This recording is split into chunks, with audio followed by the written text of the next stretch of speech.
ಕರ್ತನಾಮ ಮಾತ್ರ ಮಹಿಮೆ ಪಡಲಿ. 1ನೇ ಪೇತ್ರರಲ್ಲಿ 4ನೇ ಅಧ್ಯಾಯ 13ನೇ ವಾರ್ತೆ ಹೇಳ್ತದೆ, ನೀವು ಎಷ್ಟರ ಮಟ್ಟಿಗೂ ಕ್ರಿಸ್ತನ ಬಾಧೆಯಲ್ಲಿ ಪಾಲುಗಾರರಾಗಿದ್ದೀರೋ ಅಷ್ಟರ ಮಟ್ಟಿಗೂ ಸಂತೋಷವುಳ್ಳವಾಗಿರಿ.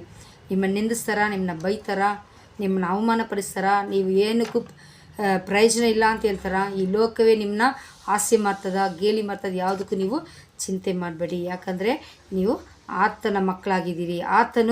ಆತನ ಮಕ್ಕಳಾಗಿದ್ದು ಆತನ ಗುಣಗಳು ನಮ್ಮಲ್ಲಿರುವುದರಿಂದ ಈ ಲೋಕ ನಮ್ಮನ್ನು ದ್ವೇಷಿಸುತ್ತದೆ. ಆದರೆ ಆತನು ಹೇಳ್ತಾನೆ, ನೀವು ಸಂತೋಷವುಳ್ಳವರಾಗಿರಿ ಅಂತ ಹೇಳ್ತಾರೆ. ಆತನ ಮಹಿಮೆಯ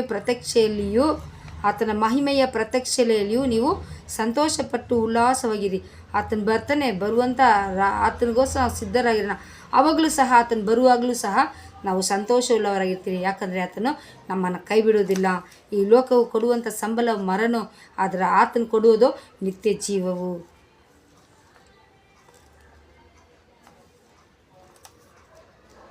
ಅದು ದೇವರ ವಾರ್ತೆಗಳು ಹೇಳ್ತದೆ, ಎಲ್ಲವುಗಳ ಅಂತ್ಯವು ಹತ್ತಿರವಾಗಿದೆ. ಆದ್ದರಿಂದ ನೀವು ಜಿತೇಂದ್ರರಾಗಿಯೂ ಪ್ರಾರ್ಥನೆಗೆ ಸಿದ್ಧರಾಗಿರುವಂತೆ ಸ್ವಸ್ಥಚಿತ್ತರಾಗಿರಿ. ಆತನು ಬರುವಂಥ ದಿನವು ಬಹು ಬೇಗ ಇದೆ. ಅದು ಒಂದು ಅಂತ್ಯ ಬಂದೇ ಬರುತ್ತೆ. ಈ ಭೂಮಿಗೆ ಒಂದು ಅಂತ್ಯ ಬಂದೇ ಬರುತ್ತೆ. ಅಲ್ಲಲ್ಲಿ ನೋಡಿದ್ರೆ ಸುನಾಮಿ ಬರುತ್ತೆ, ಅಲ್ಲಿ ನೋಡಿದ್ರೆ ಬೆಂಕಿಯಲ್ಲಿ ಅಳಿದು ಹೋಗ್ತಿದೆ. ಅದೇ ರೀತಿಯೇ ಆತನು ಬರುವಾಗ ಬೆಂಕಿಯಲ್ಲಿ ಅಳಿದು ಹೋಗುತ್ತೆ ಈ ಭೂಮಿಯು. ಆದ್ರೂ ಆತನ ವಾರ್ತೆ ಮಾತ್ರ ಅಳಿಯುವುದಿಲ್ಲ ಅಂತಲೇ ದೇವ್ರ ವಾರ್ತೆಗಳು ಹೇಳ್ತದೆ. ಆದರೆ ಅಂತ್ಯಕಾಲದಲ್ಲೂ ಸಹ ಬರುವಾಗ ದೇವ್ರು ನಮ್ಮನ್ನ ಕೈ ಬಿಡೋದಿಲ್ಲ. ನಿತ್ಯ ಜಿತೇಂದ್ರರಾಗಿಯೂ ನಾವು ಪ್ರಾರ್ಥನೆ ಮಾಡ್ಕೊಂಡಿರ್ಬೇಕು. ಆತನು ಬರುವಂಥ ದಿನಗಳಿಗೋಸ್ಕರ ನಾವು ಪ್ರಾರ್ಥನೆ ಮಾಡ್ತಾ ಇರಬೇಕು. ಪ್ರತಿಯೊಂದು ದಿನವೂ ನಾವು ಪ್ರಾರ್ಥನೆ ಮಾಡಿ, ಒಂದೊಂದು ದಿನವೂ ನಮ್ಮನ್ನು ತಪ್ಪಿಸಪ್ಪ, ನಮ್ಮನ್ನು ಕಾಪಾಡಪ್ಪ, ನಮ್ಮ ಕುಟುಂಬನ ಕಾಪಾಡಪ್ಪ, ಇನ್ನೊಂದು ನಮ್ಮ ಹಾಗೆ ನೆರೆಯವರನ್ನು ಪ್ರೀತಿಸು ಅಂತ ಹೇಳ್ತಾರೆ. ಅವ್ರಿಗೋಸ್ಕರ ನೀವು ಪ್ರಾರ್ಥನೆ ಮಾಡಿ. ಒಂದು ವೇಳೆ ಅವ್ರಿಗೆ ಕಷ್ಟ ಇದ್ದರೆ ನಮ್ಮ ಕಷ್ಟದ ರೀತಿಯೇ ತಿಳ್ಕೊಂಡು ನಾವು ಸಹ ಅವ್ರಿಗೋಸ್ಕರ ಪ್ರಾರ್ಥನೆ ಮಾಡೋಣ, ದೇವರ ಮಾರ್ಗದಲ್ಲಿ ನಡೆಸೋಣ.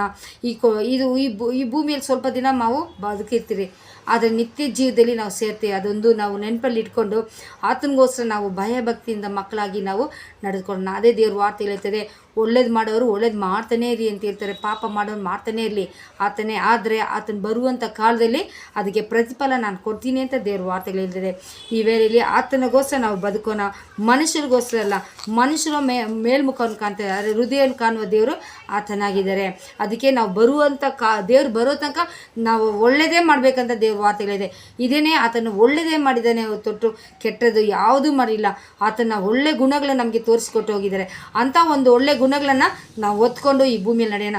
ಈ ಭೂಮಿಯಲ್ಲಿ ನಮ್ಮ ತಳ್ಳಬೋದು, ನಮ್ಮನ್ನು ನಿಂದಿಸ್ಬೋದು, ನಾವು ಯಾವುದಕ್ಕೂ ಪ್ರಯೋಜನ ಉಳ್ಳವರಾ ಇಲ್ಲ ಅಂತ ಹೇಳ್ಬೋದು. ಆದರೆ ದೇವರಿಗೆ ಪ್ರಯೋಜನವುಳ್ಳ ಮಕ್ಕಳಾಗಿದ್ದೇವೆ. ಆತನು ನಮ್ಮನ್ನು ಪ್ರೀತಿಸುವ ದೇವರಾಗಿದ್ದಾರೆ. ಆತ ನಾವು ಅಂಗೀಕರಿಸಿಕೊಂಡು ಆತ